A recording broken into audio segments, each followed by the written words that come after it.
I was in Ars, France, about 5 years ago, actually, and for the International Priest Retreat, there were over 800 priests gathered from around the world that descended upon Ars.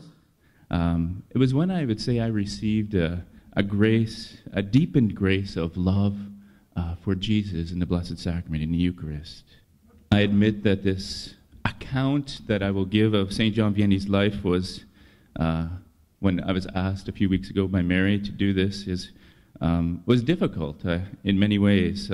First, that it's a challenge to my own priesthood, for sure, the way he lived his, and I only have a short time to make an account of his life. That's the second thing. But he was a priest. He knew at a very deep level the dignity and the gift of his vocation as a priest. He was another Christ, and he not only knew it, he lived it. He really was another Christ for the church and for his people, not only in the crucible, in the crucifixion of the Lord, but as a shepherd of his flock, as a merciful father, and as one united to his Father in prayer. What I want to do this morning is simply outline a little bit of biographical information about him, and then I'm going to kind of give you a backdrop or a setting of Ars, France, when he arrived.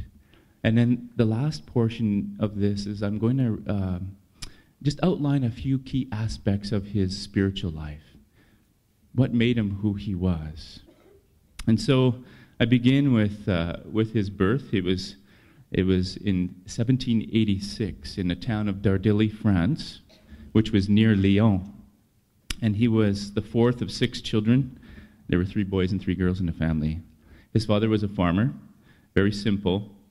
And the Vianneys, the whole family, was known throughout the village for their hospitality and their generosity, for sure, to visitors and to beggars. They would always welcome them. They knew where to go. He didn't start school until he was 9, and he only had 3 years of education. And he spoke of his mother as the one who influenced the most in his life. And she was deeply devout, pious, and describes her as the main spiritual influence. John was, maybe you don't know this, but John was raised during the French Revolution.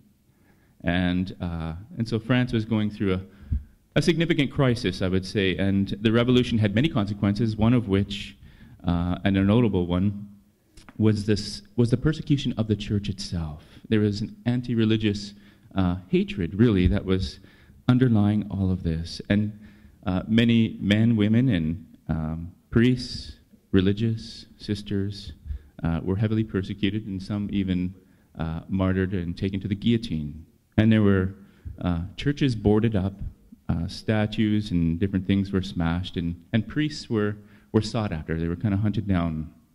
And the persecution was intense enough that priests really had to disguise themselves in order to minister to the faithful flock. And the Vianney home was a place where fugitive priests would go. And it's to this witness that St. John grew up into. And when he was 11 years old is when he received his first confession. A fugitive priest was at his home, and he said, "When was the last time you received confession?" He says, "I've never received it." "Well, let's do it right now." So that's what happened. He received his first confession under that circumstance. At the age of 13, again, he received his first Holy Communion. It was in his parents' home. It wasn't in a church because of the persecution. And he recalls often through his preaching and that what a great event that really was for him. Because it was at that point where he says, "I know I will be a priest." He had an innate desire at that point. He moved through his teens. He worked long hours on the farm, and whenever he could get a chance, he would go off and pray. Knelt down and wherever he was and prayed to his God. But it was during that time in his teens working on the farm that he had an ever-increasing call to be a priest. And even in his teens, he would say, if I could only be a priest, I would win many souls to God. He even had that desire in his teenage years. His mother was supportive of him possibly embracing this call, but his father was not. His father needed him on the farm to work. But at 2 years after he proposed the idea to his father, he finally relented. There was a priest, Father Bailey, who was in Écully, France, and he had opened a small school for some students to form them to be priests. And it was this opportunity that St. John took advantage of, and his father got behind it. And so he went to Écully, and he stayed with his aunt while studying under the wing of this Father Bailey. And Father Bailey quickly observed that John was of good intelligence, contrary to what many people think he's not intelligent. Well, he was. He had keen observation. He had sound common sense, wisdom, judgment that was very good. He was never mistaken. The only difficulty he had was his memory was so poor. He just couldn't retain information. And this would be a cause of great suffering for him, as we'll see later. But John, seeing the difficulty while he was studying under Father Bailey and trying to learn the Latin, he almost gave up right away. But Father Bailey saw the potential in him and said, "No, I will not allow that to happen," and encouraged him to stay on. Anyway, at age 26, I'm skipping over a few things of his life, but at age 26, he was accepted into the minor seminary. And at 26, he was the oldest student in his class, and his professor was actually younger than he was. So, but he remained it said he remained at the bottom 25% of the class. He went on to major seminary, where he basically flunked out because he couldn't understand what the professors were saying in the Latin language. And he was dismissed. He was dismissed from the seminary. But who came to his rescue? Father Bailey. And he took him again under his wing and continued to mentor him through his studies. And so through many trials and tribulations, he eventually was ordained in Grenoble in 1815. Here's an interesting bit of information. He was ordained to say Mass, but he wasn't given the faculties to hear confessions.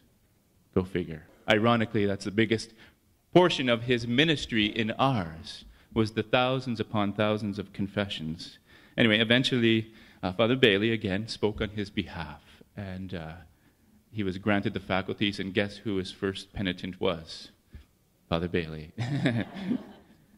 And so his first placement was with none other than Father Bailey in Écully. And he began his ministry together with this man who mentored him and loved him, and saw to it that he received his vocation to the priesthood. The two of them lived intensely, I will say, their spiritual life in their priesthood. They fasted and prayed so much that the parishioners complained to the archbishop that they were too hard on themselves. And the reply from the archbishop office was, "People of Écully, you are indeed fortunate to have priests doing so much penance for you."